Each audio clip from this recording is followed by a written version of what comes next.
Hello friends, welcome back to my channel. Today quick and healthy side dish recipe தாங்க பார்க்க போறோம். பலாப்பழ கொட்டையில ஒரு வறுவல். இது கான்ஸ்டிபேஷனுக்கு ரொம்ப யூஸ்ஃபுல்லா இருக்கும். இதுவும் எங்க அத்தம்மாவோட ரெசிபி தான். வாங்க ரெசிபிக்குள்ள போலாம். அதுக்கு முன்னாடி நீங்க என்னோட சேனலை சப்ஸ்கிரைப் பண்ணலனா ப்ளீஸ் ஃப்ரெண்ட்ஸ் சப்ஸ்கிரைப் பட்டனை கிளிக் பண்ணிட்டு பக்கத்துல இருக்க பெல்ல ஆல் போட்டுக்கோங்க. நான் 200 grams பலாக்கொட்டையை குக்கரில் 2 விசில் வரைக்கும் வேக வச்சுருக்கேங்க. அது நார்மல் ரூம் டெம்பரேச்சர் வந்ததுக்கப்புறமா அது மேலே இருக்க ஸ்கின்னை நம்ம ரிமூவ் பண்ணி இந்த மாதிரி எடுத்து வச்சுக்கலாம். இந்த ஃப்ரைக்கு நான் ஆனியன் 1 சாப்டு ஆனியன் யூஸ் பண்ணுறேன்.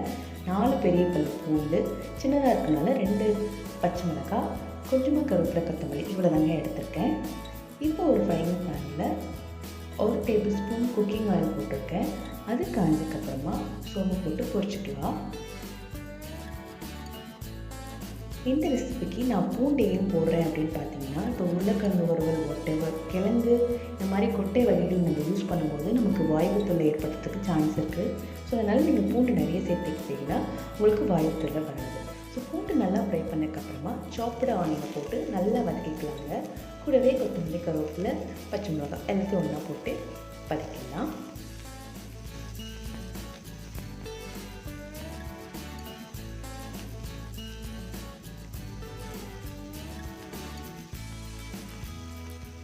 ஒன்ஸ் ஆனியன் நல்லா வதங்கிட்டதுக்கப்புறமா நம்ம ஸ்பைசஸ் பவுடரை ஒன்று ஆட் பண்ணிடலாங்க.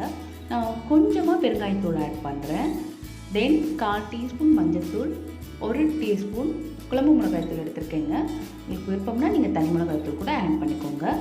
தென் கரம் மசாலா பார்த்திங்கன்னா 1/2 டீஸ்பூன் எடுத்துருக்கேன். இது நல்லா கலந்து கொடுத்துடலாம். அதுக்கப்புறமா இந்த ஃப்ரைக்கு தேவையான அளவு நம்ம உப்பு ஆட் பண்ணிக்கலாங்க.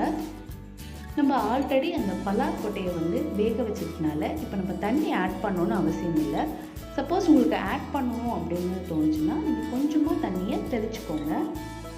இதையெல்லாம் கலந்து கொடுத்ததுக்கப்புறமா நம்ம பலாப்பழக்கொட்டையை இதில் ஆட் பண்ணிடலாம். இந்த ஸ்பைசஸ் எல்லா இடத்துலையும் நல்லா பரவலாக அப்சர்வ் ஆகணும்னு சொல்லிவிட்டு நான் அந்த பலாக்கொட்டை விதையை 2 துண்டுகளாக வெட்டி ஆட் பண்ணியிருக்கேன்.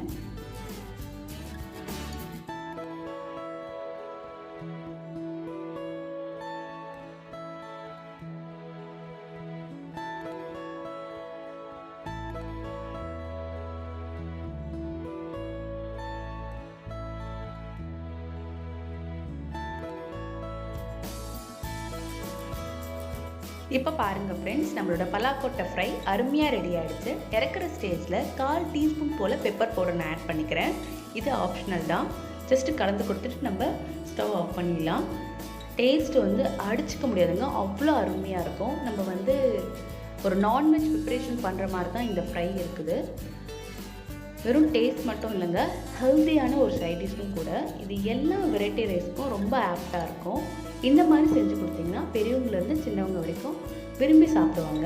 ஸோ நீங்களும் இந்த மெத்தட் யூஸ் பண்ணி ட்ரை பண்ணி பார்த்துட்டு எப்படி வந்திருக்குன்றதை எனக்கு கமெண்ட் செக்ஷனில் கமெண்ட் பண்ணுங்கள்.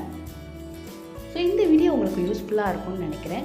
யூஸ்ஃபுல்லாக இருக்குன்னா இந்த வீடியோ உங்களோட ஃப்ரெண்ட்ஸ் அண்ட் ஃபேமிலிக்கு ஷேர் பண்ணிவிட்டு லைக் பட்டனை கிளிக் பண்ணிடுங்க.